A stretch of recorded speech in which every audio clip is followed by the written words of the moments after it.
Hello, everybody, and welcome back to the Lost Mine Pokemon Trading Card Game podcast. I am Lucas, and I am here with my amazing co-host Landon. How are we doing? We're doing well, Lucas. I am on Salt Spring Island right now, so a little bit of a different background yet again. I got home from Los Angeles with you yesterday, and you know where I went, everybody? I went straight to BC Ferries, and Traveled I'm again. on Salt Spring now. And Yeah, Landon was malding. I was a little bit mauling, but we're here. I'm visiting my girlfriend and her family for a couple days before I move into my new apartment. I am moving, which will be great. But Lucas, how are you doing? I know we both just got back from LA. Both had some pretty good finishes. So Nah, shout out to Landon moving out. Bro finally is doing doing the thing. Okay, well, yeah, we got back from LA. And I got top 4 in seniors, and Landon got top 64 in masters. So not like my third top 64 in a row. I'm mulling. Why is I'm mulling? I've accumulated a booster box and a half though. bro, you just suck. Real, Yeah, real. sorry to say. But Lucas got top 4. Yeah, so this is my 60 on screen here. Me and Landon played drastically different 60s. I was on this 60 for like a week a week before the event. This deck felt incredibly clean. I like the Prime Catcher. The Prime Catcher was so goated. It's like not even funny how goated the Prime Catcher was, because you would just Prime Catcher into Charizard and you would Prime Catcher into anything, and it's just 1,000 times better than Max Belt. Literally never missed it. Play Prime Catcher if you're going to any cups or something until, yeah, if you actually watch this right away and you're going to a cup within the next 2 days, it's not in June, then yeah, but there's not really much of this format left, so we're just talking about this, and we're actually going to be talking about online events with Twilight Masquerade, because that's actually kind of fun and important. But yeah, this is... Today we're just going to go over our LA runs. We're not even going to look over the tournament because we figure nobody really cares too much. Format is gone, and the IC is in less than 2 weeks, and we're both going. So we've got bigger and better things to talk about after we talk briefly about our runs. So Lucas got top 4. You lost 2 Lost Box in top 4. Yes. Unfortunate whiff of the Lost City, I think. Yeah, I was whiffing Lost City and made a misplay. So I played Lost City down passively so that he couldn't Frenzy Gouging and put the Roaring Moon in the discard pile. And then I didn't check my prize cards to see if I prized a Lost City, and I did prize a Lost City. So if I had a very low chance of hitting my last Lost City, and I whiffed my last Lost City and got cooked. But confirmed not skibbity enough. Real. So yeah. That was my result. Yeah, you played a pretty normal Arctina list, other than the Prime Catcher. We got like double leaves in here. But yeah, this is pretty standard. You had double jets. You had 15 energies, which is a little bit more than normal, but yeah, I used leaves to retreat. I think I used leaves like I think I used leaves a single time into the Charizard. Yeah, I didn't attack with. Yeah, I didn't even use it very much in Zard matchup either. It was more so just like there to like have, I guess. I don't know. I attacked with Prism Edge a couple times, but I didn't use it very much. Me too. I Prism Edged into Roaring Moons. But my list was quite a bit different than yours, though, so... Yeah, I Prism Edged into Roaring Moons, and I used Rapid Vernier to switch out of the active a few times. Real. So pretty sick. This is Landon's 60. His 60 is very cool. Yeah, so... I got top 64. Can you make it big for me again? Oh, yeah, sorry. Yeah, sick. Yeah, so I played Arctina as well, kind of, but I played a 1/1 Tina line, and then like a Radiant Charizard. And then I had a couple interesting cards I played. I played Cypher Maniac, Code Breaking, Professor Turo Scenario. I played a Buddy Puff and a Counter Catcher. I played Max Belt as my ace spec, had Choice Belt, Magma Basin, and then I had double Super Rod as well. So this list was... I felt like this was just... I felt this list was broken. I just swift turn limit attached a couple too many times to like have viability in certain sets. So maybe adding second jet energy would be cool, but... Yeah, cut switch for second jet in this deck is broken. I don't think I'd cut switch ever. You don't have Prime Catcher like your list did. But I needed the Max Belt because it synergizes with Radzard a lot. You can, against Charizard, you can Max Belt your Radzard and KO Pidgeotto X's, which is really broken. And then I had quite a few Turbo Hands, so it was really good in like those matchups. It's good against Chen Pao because this match, instead of like trying to Lost City things, you're trying to just like race 2/2/2. Like a Max Belt Arcade to Atina into your Radzard. But the really cool thing about this deck is with the double Super Rod, late game, I could just put myself down to one prize board state, especially with the Turo, and then just go Radzard, Super Rod, Radzard. So I felt like I had a lot of outs into like board states where I would not have had outs, because you're kind of just stuck with your arcs and your Tinas with the regular Arctina list, whereas this, I felt myself like attacking with 2 V-stars and then like going into double Radzar at the end of the game a lot of the time. So Yeah, I feel like it was like regular Arctina, just with like more tricks. I think regular Arctina doesn't really have much viability going into Twilight Masquerades, but I think this version good because it can keep up with things like Raging Bolt Ogerpon with the Radzar a little better. Yeah, I think this deck actually has potential going into Twilight Masquerade, and I think I probably would have picked up this 60 if he didn't show me the 60 a day and a half before the event. Yeah, this is pretty similar. Like, there's a list from, I think it was Santiago Regional, something like that, something a LATAM event. Someone played a very similar list to this, but I added a Turo and the Cypher Maniac. Were both cards broken? They were both really broken, because the Turo, I was able to. This happened against a Dialga. This happened a couple times against Dialga, actually, when I played against it. I would have like 2 damaged V-stars in play. They'd KO 1. They'd go to 2 prize cards, and they'd be like smirking, thinking they've got game. And then I'd be like, Turo my last V-star into Radzard, take knockout, go to 2 prize cards. Now I have a 1 prize board state, and they're at like 2 prize cards left. So I go from like an unwinnable board state to an unlosable board state with Turo. And that happened quite a few times where it was able to like enable the Radzard 1 prize board state. And also like healing is just pretty good. So why is my neck cramping? I don't know. Lucas is confirmed old. Bro, and then Cypher Maniac was like fantastic for enabling combos like Radzard Max Belt, Radzard Choice Belt. I think Cypher was one of the better cards in your deck. I think Cypher was one of the better cards in your deck. I kind of just was like, Cypher seems really good here. It has a lot of synergy, obviously, with your Bibarel. I actually have had a couple times where I had to like have Cypher my opening hand, but I had out to Skwovet, so I would like Nestball for Skwovet, Cypher for Arc V-Star, put that on top, and then Nestash into Arc V-Star, which was kind of funny because I got to do like the flip Arc V-Star throughout. Lucas, bro, you gotta chill. You're not that old. Bro, I'm like yawning and it's painful. You'll be fine. No, yeah, I think the Turo and the Cypher were both very meaningful additions to this deck that took it above and beyond what it was originally capable of. Yeah, I think this definitely has some viability in the next format, just because you can race things. I'm not sure how like things like the Dragapult matchup would go, but now that I am fully on to NAIC testing, this is going to be, maybe I'm going to try this for a little bit, but I'm not like super thinking it's going to be great. I think this would have a pretty terrible Guardy matchup in the next format. So. And Guardy is like broken, as we'll see. Yeah, I'm kind of a big fan of Guardy moving forward, but that's my deck from LA. Thanks for listening. Thank you for listening to us ranting about our deck lists. But yeah, this is the Pokédeck Online number 56, and it happened literally today. So what we did, we picked Late Night. That's like the biggest, I think, most well-recognized, most prestigious, I'd say, like online events right now would be the Late Night events, because they're usually the biggest and have more competitive like environment. And then we've got 2 of the bigger ones over the last week. This Pokédeck, like Lucas said, happened literally today. So we're going to get like a good maybe evolution of the metagame, starting from like the big Late Night, moving towards 2 of these bigger. All right, we'll actually do it like this. We'll start with Late Night, because Late Night happened first. Yeah, that's true, because this is the oldest event. So why don't we look just at the top 8 of these, and then... I feel like we should do top 16. Okay, fine. Or maybe like top... I don't know. We'll figure it out. So the winner of the Late Night, which happened on May 22nd, so 6 days ago. The next Late Night is tomorrow, so if you guys are listening before the tournament, play Gardevoir. Our deck is very good. So yeah, I don't know. Try whatever you want. Play whatever you want. Lugia, winning the Late Night tournament, which was the first tournament of this set, or the first big tournament of this set. Playing a pretty standard Lugia list. No Wellspring Ogerpon, which I'm not sure of. Would probably like to see a thicker Carmine line. Like a bigger Carmine count. The energy's pretty sick and clean energy count. Like, what do you think of this list, Landon? I think it's pretty clean. I don't really have like a concrete like Lugia list ironed out. I definitely think the Wellspring Ogerpon is pretty good. Not sure on the count of Carmine. I've like at sometimes felt like I wanted 4 Carmine. At sometimes wanted like 2. It's kind of hard to decide. I do think the Ogerpon should be in here though.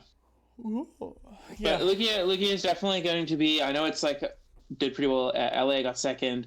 I think it's just going to get better though. Like it just gains a lot of tools, like being able to attack with Iron Hands without playing basic energy is huge. Ogerpon, Aqua Return. This is going to feel a lot more similar to pre-rotation Lugia of old was broken.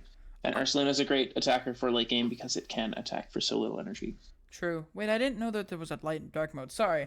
I was very stunned that there was a dark mode on this. But yeah, I think the Ursaluna really makes this deck much more viable with those like aggressive Chinchinos, because then you're not at risk of running out of energy in the late game.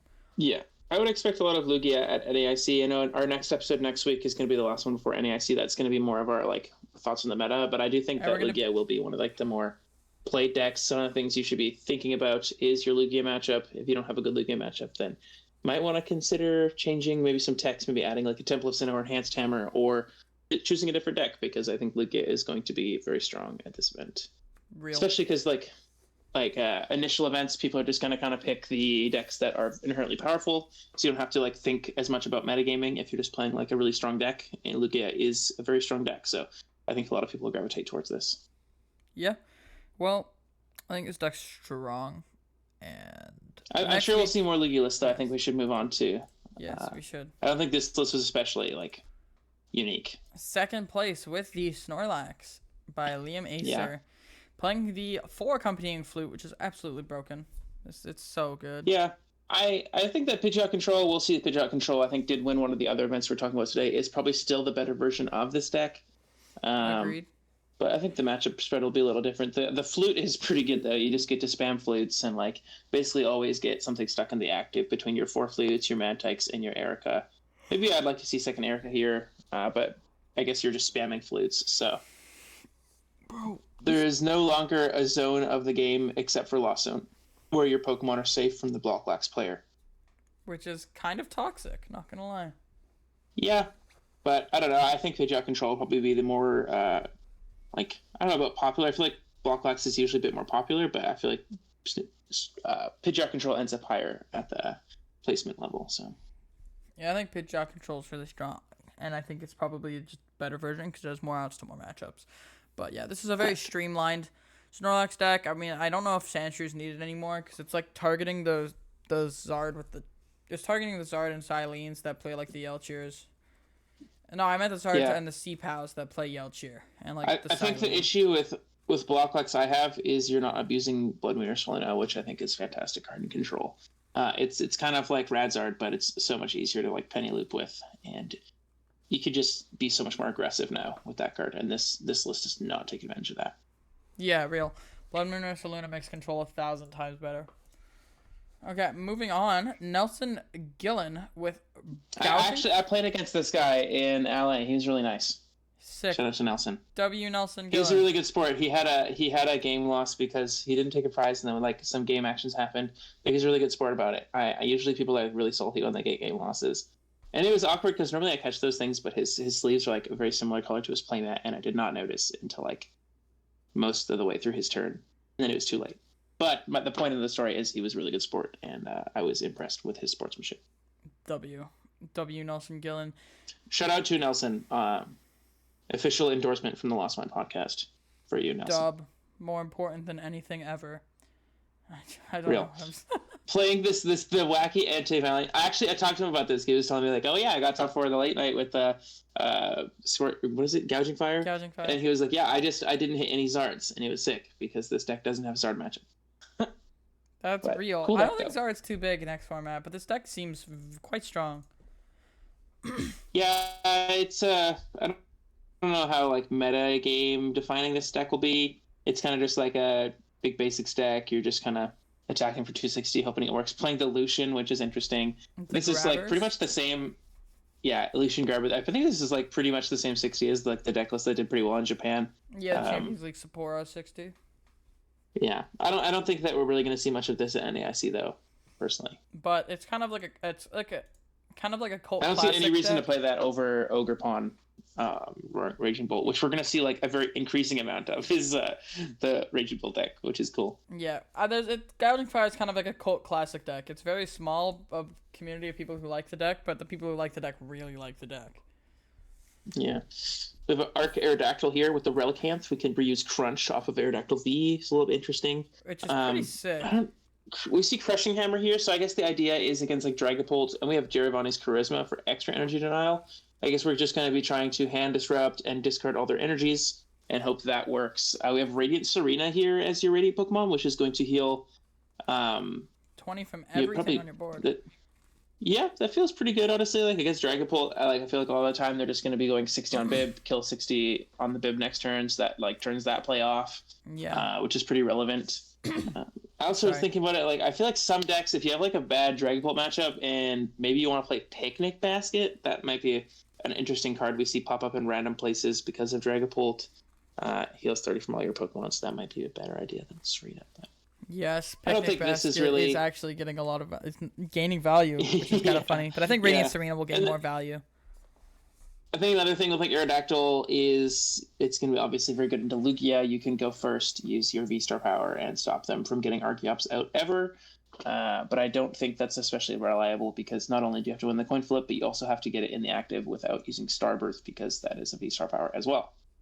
So I've never really been impressed by Arc Aerodactyl. I know that Aerodactyl has been in Arceus decks for a long time, kind of ever since it came out. It's decent damage, 240, but I just don't think the card is especially powerful. It's got a pretty big drawback. It has 260 HP. I think Aerodactyl's quite strong. I don't see why it wouldn't be good. Like, this is a good deck. We're playing the energy. Just compare that to Tina. Instead of like being tricky with Aerodactyl, you could just play it like an actually powerful card. But that card doesn't do anything into Lugia. Yeah, I will agree that Arceus doesn't have much of a Lugia matchup, but I don't think that like you'd have to win the coin flip and then get it in the active. So it's less than 50% of the time is it going to be like good, and then if they ever get Arceus out, it's going to be terrible because Lugia even resists fighting. Oh, whoa, yeah, that's pretty tough. Pretty big toffee. Interesting take on Arceus. Yeah, I like the Cornerstone Mask this is going to be like just covering some matchups. Yeah, I think it has potential. Oh, sorry, I keep double clicking. Raging Bull Ogerpon. You guys are going to be seeing a lot of this. We see the first instance of this deck. This deck is like I think also very good.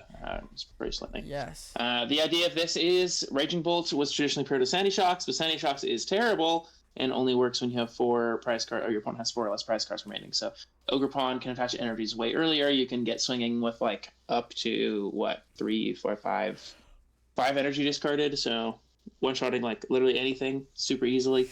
You're doing that's 350. So yeah, that's pretty broken. A lot of damage. Like you're one-shotting everything in the early game. A Pokestop engine. We got energy retrievals. We've got the Cornerstone Mask Ogerpon. Fighting. Yeah, Cornerstone Mask. I don't know how good Cornerstone Mask really is because you're not playing Energy Switch. I think it's more of like a control tech because not only does it hit through Mimikyu, but it cannot be hit by Blood Moon or Radiant Charizard because those both have abilities. So it kind of just actually destroys control, which is really cool. I saw some people talking about canceling in control, though, to counter the Ogerpon, which is metagaming. I think this is going to be like the Roaring Moon deck of pre-rotation, just like the super aggressive 2-prize deck. I think the hidden secret about this, though, is it's way bulkier than any of the other decks ever have been because it has 240 base, doesn't damage itself, and plays Bravery Charm. So yeah, like this deck is a tank. So like on the first turn of the game, you're going to be swinging for like 350 with a 290 HP guy. That's pretty broken. Yeah. Also keep in mind that the Ogerpons are all Terra Pokemon, so they cannot be like Scream-tailed or anything, which has come up in testing quite a bit because like into Gardevoir, that's very relevant. They can't like snipe your most bench sit Pokemon. Like if you don't bench Squawk, then you're gonna have Ogerpons down, but they're just immune to Scream-tail, which is very relevant. This deck still takes a terrible matchup into Gardevoir. Definitely still a terrible Guardy matchup, but just keep that in mind. Real. Like, it's very strong. This is a very, very strong deck. I would not be surprised if you chose to play Raging Bolt Ogerpon and had a non-zero amount of times where your opponent tries to snipe your Ogerpon. Real. I think people I know have tried to do that in, like, testing games. Real. We have a Greninja Charizard, which I think is, like, a combination we, like, talked about on the pod being a thing a while ago. I think these are just 2 very powerful and well-statted cards. Like, if you look at both of them, they just read very well, and you're just playing them together with Pidgeot, because they're all good cards, and this is just, like, good cards all in one deck. Yeah, this deck is strong. I think Greninja will have a lot of potential, and we'll see a lot of success throughout its lifetime. Card is just too good.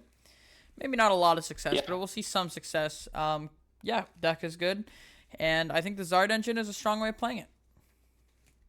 Yeah, it's got the canceling clones. You can do like gust snipe things with the Greninja second attack. Yeah. Charge up Greninja with Infernal Rain is pretty cool. We also have just the fighting attack, which is pretty good. So you can one-shot arcs and such. Very strong. Yeah, that's a pretty good deck. Greninja is like Zard is just getting more and more into board disruption and board locking, because now into decks you can actually go Countercatcher, Canceling, Cologne, Roxanne, Mirage Barrage, or like Countercatcher, Eerie, Mirage Barrage.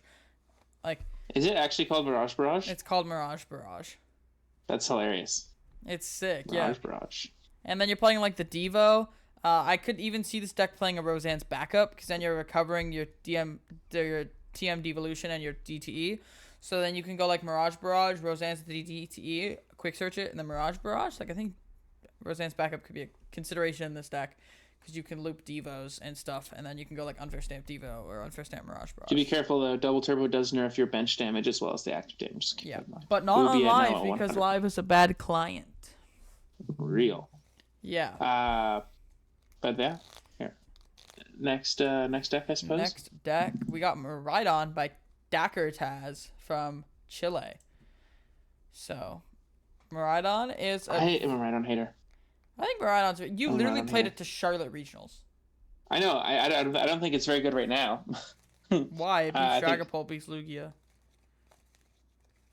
Yeah, but it's just Miraidon. Real? But we also played that... This deck is just understated. This deck is just understated. That's how I feel about it. It's just I think this deck is just getting continually power crept. I don't understand how this deck exists when Raging Bolt Ogerpon is being hyped. Like, this deck has absolutely zero Ogerpon matchup. Like, it just gets shellacked. The matchup is really bad. The 240 HP actively kills you because of the lightning. I understand the rationality of why people are playing Miraidon, because it has on paper good matchups into Lugia and into Dragapult. But even Lugia can go Iono attack with Blood Moon or Saluna or attack with a Chinchino with a Red Legacy energy on it, and then one shot your Iron Hands with a Zero Prizer. I don't think that you're just gonna shellac Lugia unless you they start Lugia V and you go KO it or whatever. That's a lot of games. That's a lot of games. Yeah, it is. But I don't think that you should just be accepting oh, I'm going to auto beat Lugia, I'm going to auto beat Dragapult. Even if Dragapult played something like a Defiance Band, you then kind of lose to just a little tiny thing.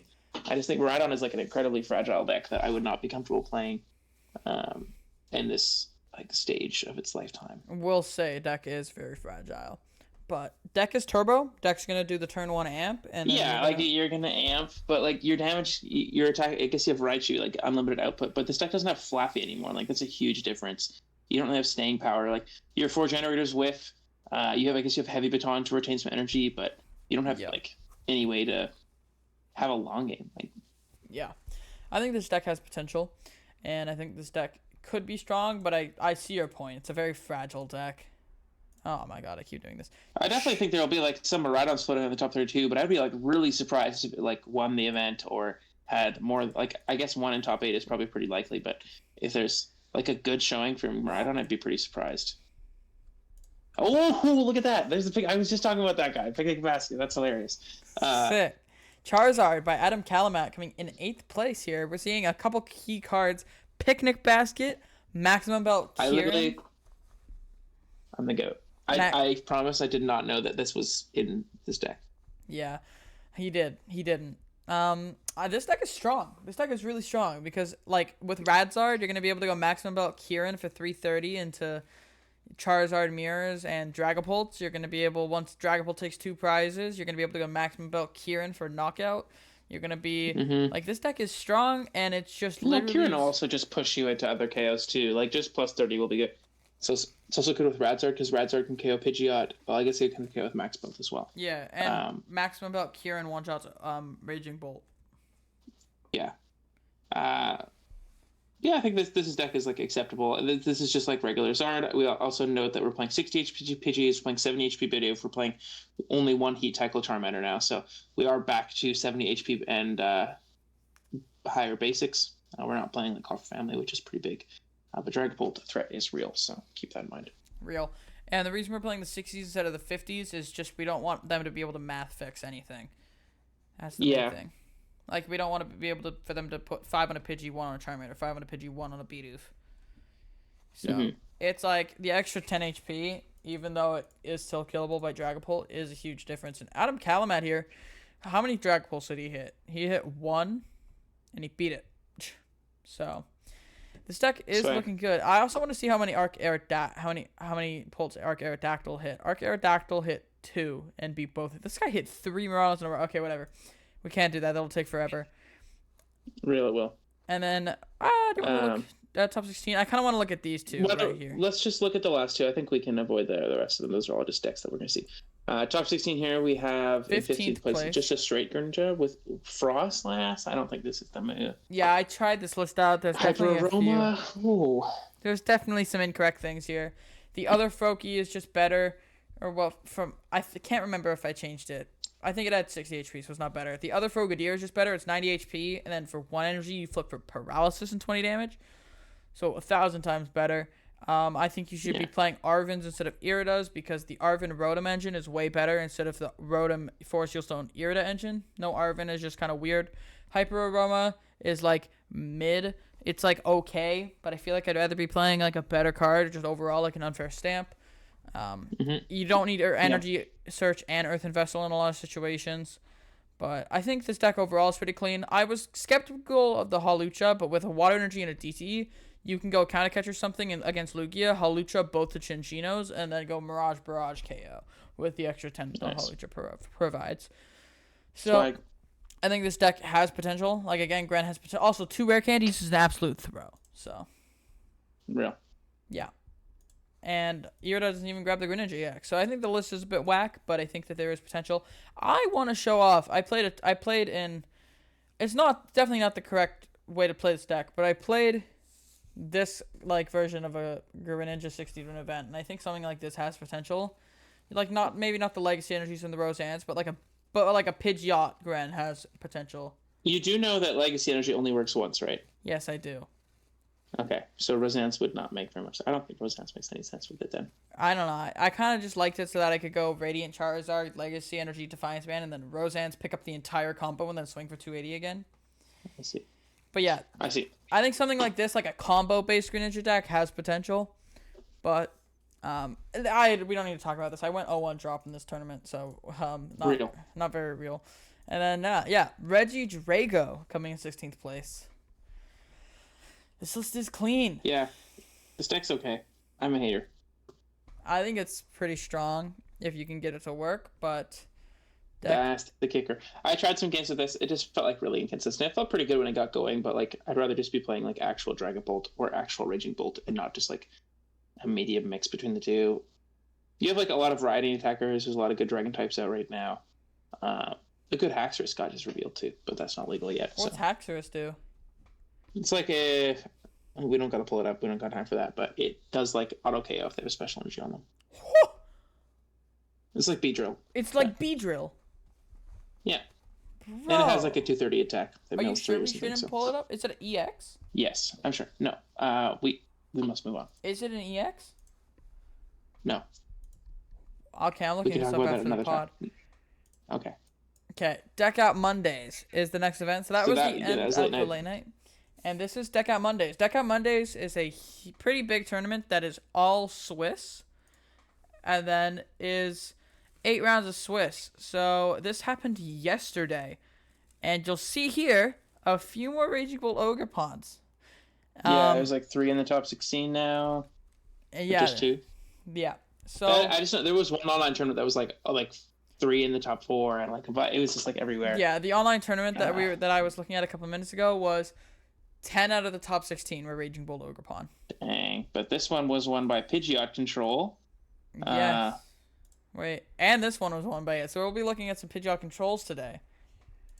I think only this is interesting. Playing Great Tusk EX with the Ogre's Prawn with Sob as just like a bulky retreat locker. I think that's better than Mawile because it just has more HP. And then you can double turbo and make it do 0 damage anyway. Yeah, so that doesn't really have any relevancy there. And then, this is looking pretty similar. Obviously, we're playing the Ursaluna, which is very good. We have Ursaluna Razards, which is just like a super good attacking package between those two. You can just late game, once you've kind of like discarded all the resources with Ares and Misfortune Sisters and kind of whittled them down, you can just go like Radzard into Ursulina and just loop those. It's pretty ridiculous. I'm quite interested to see if this guy hit any Lugias. Whoa, this guy hit 2 Lugias and beat both of them. What? Whoa. Yeah, I don't know. I think Great Tusk is supposed to be good into Lugia because it can kill Minchinos. I saw that somewhere. I don't know. Yeah, it kills Minchinos, and with the Defiance Band, kills Cincinnos. So, like, once they Yeah. attach 5 energies or something, you can just, like, kill This them. isn't playing. Oh, yeah, it is. Never mind. So, into Cool the... deck. Yeah. We're probably going to see quite a bit of this. If you kill Minchinos in the early game, and then you kind of just... I don't know. I need to test control, because it has potential. But I'll get back to you guys soon. If control is good. This is playing the clone I was talking about, too. Yeah.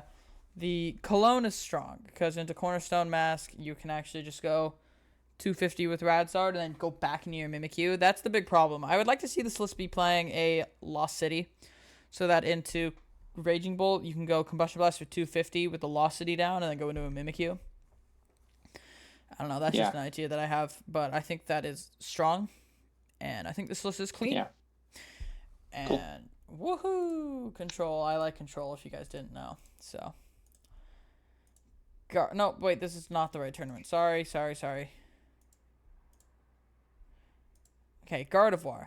Coming in second place here with the Hyper Aroma. Which, I hate this. Yeah, I think Unfair Stamper is better. Unfair Stamper is literally unfair.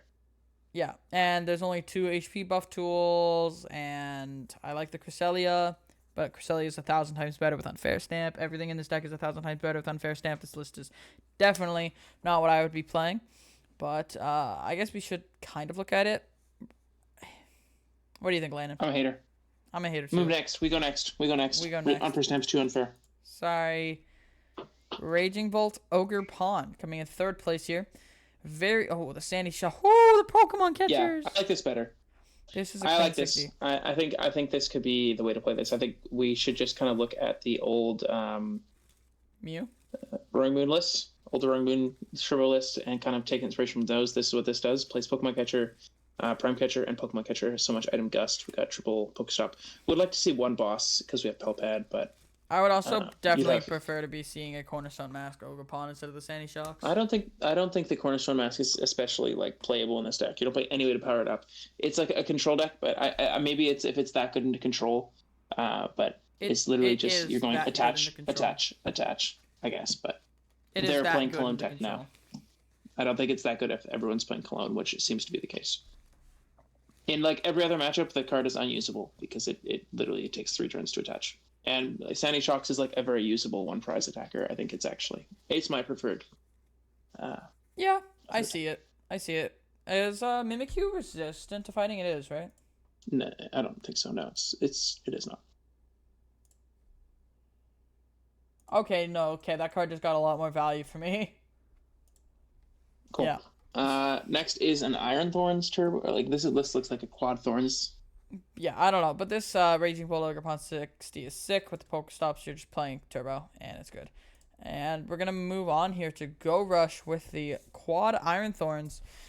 This list is kind of one-dimensional. It's very one-dimensional. It's not kind of... This is 4 definitely one-dimensional. The idea here, we have Legacy Energy, so we can kind of offset the prize race a bit. Shutting off Rulebox abilities. I don't know... This list never beats what this is. Well... Maybe you have energy denial, so maybe like with the energy could denial, you have I think you have the fan, you have charismas, you have 4 crushing hammers, so I think you do have some outs. But I just don't think this is an especially powerful strategy. Like you're not even 2-shotting anything, even with Future Booster Capsule, you're not 2-shotting Charizard. I mean to say you're 2-shotting Dragapult with that, but not 2-shotting Charizard. It's like pretty brutal. Sure, it shuts off of Infernal Rain, but. Format. I think that Charizard is criminally underrated. I think Charizard's better than Dragapult still. What? Yeah, that's my take. That's crazy. That's an insane take. I think Dragapult is like pretty overhyped, but I definitely think Bolt is overhyped, but it's definitely like a good deck. I think even like things like Raging Bolt Ogre Pond would be pretty hurt by like Iron Thorns, but in practice, you would just be able to manually attach and then just kind of sweep through these because Sada still attaches. Like you're still getting 3 attachments per turn, in theory. So Yeah. Not a huge fan of this, but good job to this person for making a Good deep run job with cool to deck. Go Rush. What did Go Rush lose to in this tournament? A Pidgeot control. Beat everything else. I That's think interesting. I feel like you'd actually probably no, because you'd just lose to Mimikyu automatically. So yeah. we'll look at this one that came 12th here because I later, but I think a Future Thorns list is better. Tina coming in 5th place here with the Blood Moon Ursaluna and the Unfair Stamp. This deck is using up Blood Moon Ursaluna so well because in the late game you're gonna be able to go Roxanne Blood Moon, or like, and in the early game you're gonna be able to go like Unfair Stamp. Like this deck just got so much better. With the Unfair Stamp, like, Yep. you're actively able to do your Roxanne counter catcher staple eye plays in the early game. That's why I love Unfair Stamp. The card allows for those counter catcher Screamtail plays to be, and like those counter catcher Screamtail, counter catcher staple eye plays to happen way earlier on in the game. And I think Unfair Stamp is an insane card that is actually kind of really fun. I don't know about fun, but yeah, this is basically current Tina with Unfair Stamp plus Ursula, so pretty cool. I like this deck. Deck broken. I like Lost Zone. Ooga ooga. Okay. Charizard Pidgeot 7-1. So Charizard Pidgeots are doing quite well here. We're seeing the Chi-Yu. Wonder what that's for. And we have Jamming Tower. It's for control. And Kieran. I guess you're just like trying to gosh at them and like hope they have 2 cards in deck because you're not gonna like outmill them. Yeah, I think this is pretty. Like, I think it's a fine game plan because you play Kieran, Turo, Palpad, so you're gonna mill 8 cards. You can also just hold it for the entirety of. Pretty. If you're playing this in like a closed format, you can actually just hide it until they're low on deck size and then just cook them. Yeah. Jamming Tower, Temple of Sinnoh as your stadiums. Playing Max Belt as A-Spec, but otherwise this looks pretty standard playing Kieran. This looks like pretty close to what I would expect Charizard to look like. They're also not respecting Dragapult with the Pidgeys and the Beedus, and I kind of respect it. Yeah, well, they're playing 7 HP Charmanders. They are being some responsible. Yeah, I kind of respect this, honestly. I think that the Pidgeys and the Beedus are just so much worse than every other matchup that it might even be worth just not caring about Pult when it comes to that. Test it, make sure it's not like actively losing you the matchup, but if it's not actively losing you the matchup, maybe it's worth. Maybe I would cut Rotom maybe for something, like go down to 1 Rotom for something.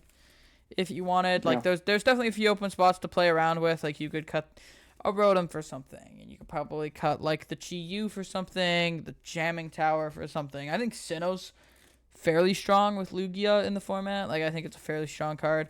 I wish this deck would be. I don't know if I like the Roxanne better than the 3rd Iono, but pretty sick.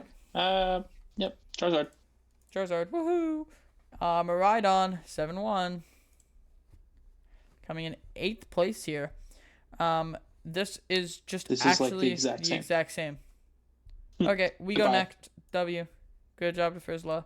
Stuck Wrath coming in 8th place with this Gardevoir 60. Clean.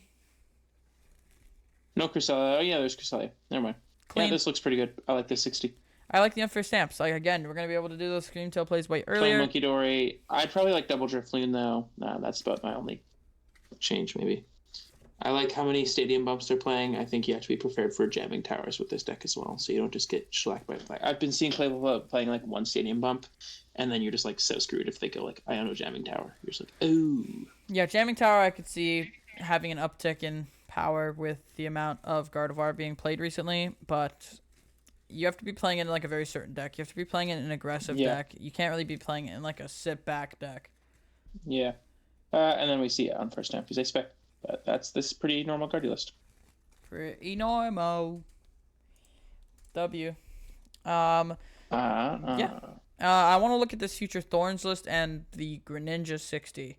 So in 12th place we had a 6-2 Future Thorns, which I think is better than Turbo Thorns, than like straight Thorns, because you actually have things into other matchups. So the Raichu is something I'm not liking in this list. I'd rather be seeing that cut for a second Iron Hands. But this list overall is sick. I'd like to see second Iron Hands, but I think Raichu's sick because you can just blow something up. But oh wait, yeah, I forgot about the generators for some reason. I thought you had to attach twice. I forgot. I think second Iron Hands is good, but double Raichu is kind of sick too. The Miraidon in the early game is so nice because you can power up your Thorns. Your Thorns are actually 2-shotting things now. Like I think this deck has legs, and I think this deck should be looked at. This deck is very strong. Yeah, this is true. And I would also like to be not seeing. as much of a hater. I would like to be seeing at least a copy of Judge. Like, I would like to see some people experimenting with it, because you can't play Judge in this deck. This deck is such a brick already. You gotta have good draw supporters, I promise. I guess, but I'd like to be seeing a second Iono at least. Yeah, I could agree with that. But I don't think this deck is capable of playing Judge, because this deck hates being judged. This deck is like a bit of a brick. Real. Shout out to my hands actively dying because they're like drying up. For some, I don't know what's going on, but like my arms are starting to get loads of bumps. But I think it's just like natural. I actually don't know. I should look that up after the podcast. Why does my arm have so many bumps? I don't think I don't know, bro. Whatever. You're a paramedic. You should know this thing. Not my job. That is not a medical emergency, Lucas. I know. You should actually know everything about. You should know. Still a hater. You should know everything about human anatomy.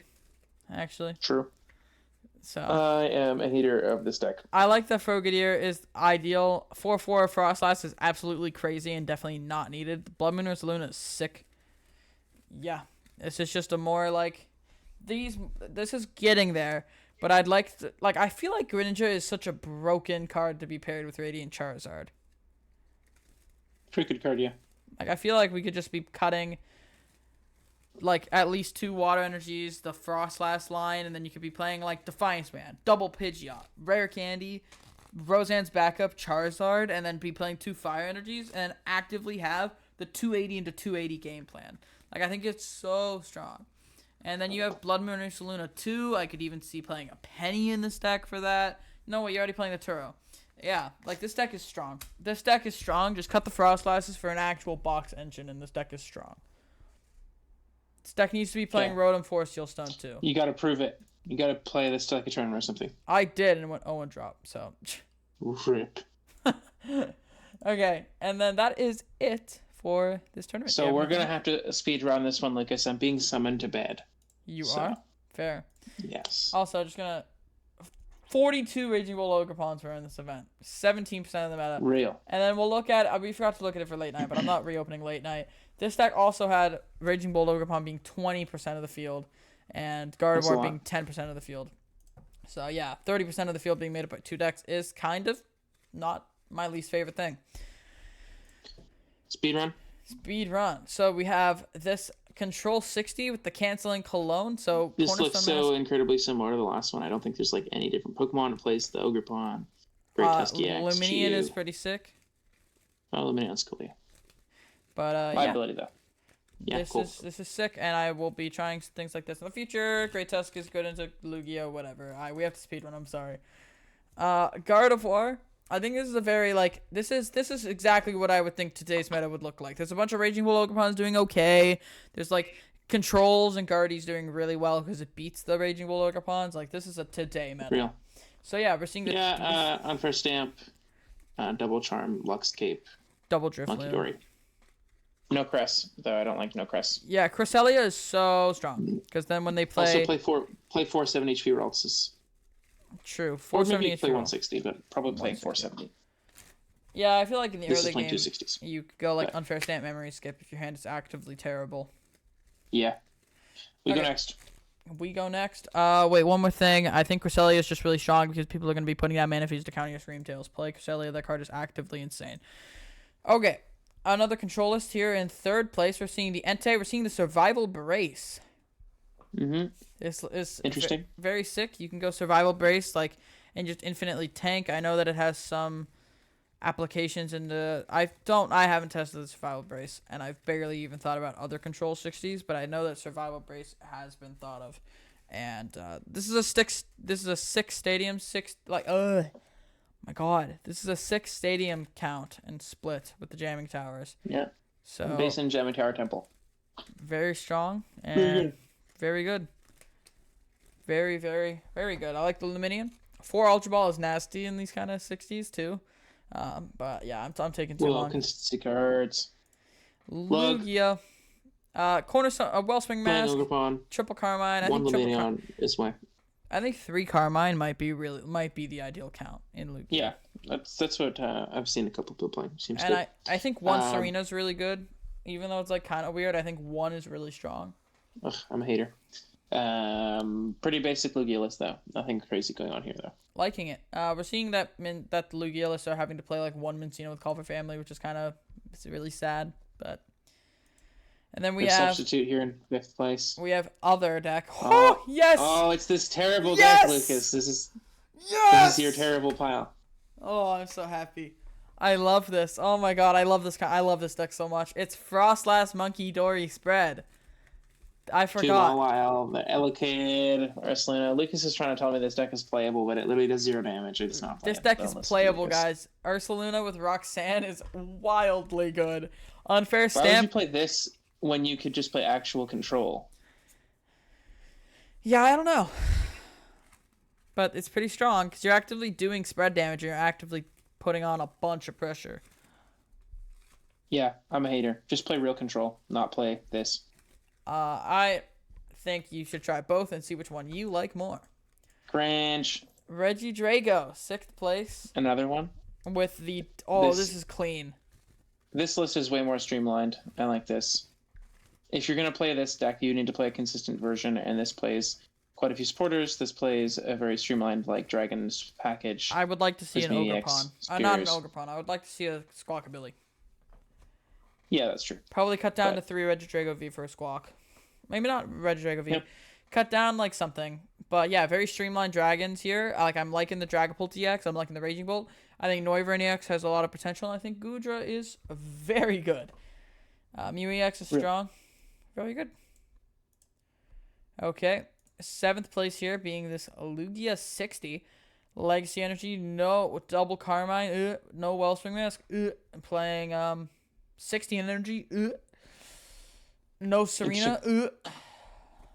I don't mind no Serena. I'm not a huge fan of this list is interesting. Pretty normal list though. No Ogrepon. That's about it.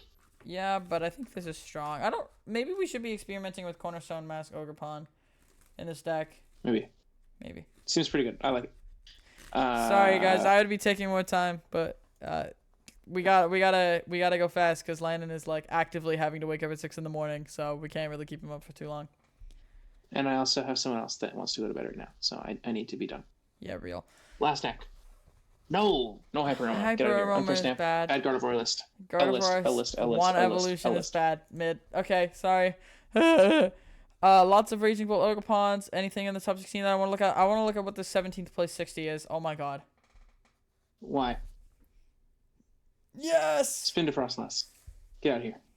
Get out of here with this. Fine, but this list is actually kind of sick. Wait, what? Because we're gonna go Frostlass, we're gonna go Ursaluna, Look at this on your own time, Lucas. This is terrible. This is a terrible deck. No. Lots of not playing Spin to Frostlass. Another Future Thorns, and then some Raging Bolt Ogrepons and a Dragapult Lost Zone. Okay, sorry guys, we got to head out because Landon gotta go to bed. Well, brief takeaways. Expect next week more details on our thoughts on NAIC meta because we are both going to be having thoughts on such tournament, and we're also going to be kind of taking a look into how the metagame is developing online and what people are kind of testing. So that's true. For next week. We're gonna maybe be doing a tier list as well, and I think Lost Box is better than what it was showed in today. I think Lost Box is strong. Yes, but, Lost Box was definitely underrepresented. But we will have our more composed thoughts on the metagame next week to help you make an informed decision on what you should be playing to NEIC. Yeah. Okay, well, thank you guys for watching. Well, thank you so much for listening to another episode of the Lost Mine Pokemon Trading Card Game podcast. If you see us at NEIC, come say hi. We have 2 cool t-shirts now. A couple of our friends will have those, so keep an eye out for that at NEIC. Yeah. We always love to say hi to people that listen to the podcast. It makes me feel all warm and fuzzy inside. It makes me happy too. I had multiple people at I had a couple seniors. Like, wow, you appreciate the thing that I do as a hobby with my friend. Cool. That's amazing. Wow. It's glad that we're happy that we're helping people, and we appreciate that you guys enjoy getting helped by us. So very good. Thanks so much for listening. Like, subscribe, comment. See you later. Bye. Wholesome ending. Goodbye.